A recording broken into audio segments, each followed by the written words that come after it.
Vous avez peut-être déjà vu ces œuvres démentielles composées de voitures, d'horloges ou encore de phares. Ces réalisations, toujours plus impressionnantes les unes que les autres, ont toutes un point en commun, l'artiste Armand.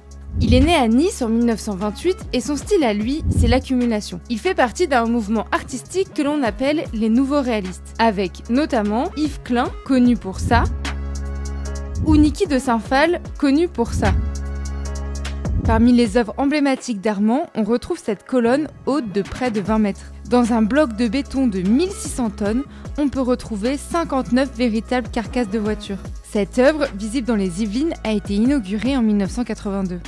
Mais ce n'est pas la première fois qu'Armand s'intéresse à l'accumulation dans le monde automobile. Il a même été le tout premier artiste à s'associer à Renault Group dans le cadre de la constitution de l'une des premières collections d'art d'entreprise. Ma collaboration par exemple avec la régie Renault m'a apporté énormément. Armand récupère ainsi des centaines d'objets dans les chaînes de montage de voitures et les ateliers pour ses sculptures.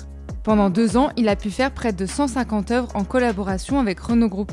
Au départ, il était juste question d'une pièce. Et en me faisant visiter dans le fond les chaînes de montage, d'autres appétits sont nés et ça a été très très important pour moi. Je crois que je ne travaillerai plus de la même manière après cette étape. Armand n'est pas le seul artiste à avoir été inspiré par l'univers de la voiture.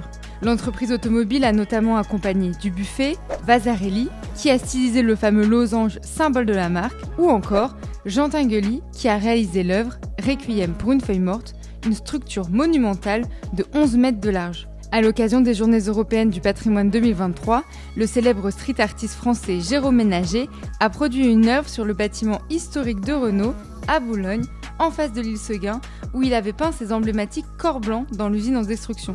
Cette fresque tisse le lien entre le patrimoine de l'entreprise et son avenir. Elle est le symbole de la nouvelle aventure qui débute entre Renault Group et le street art.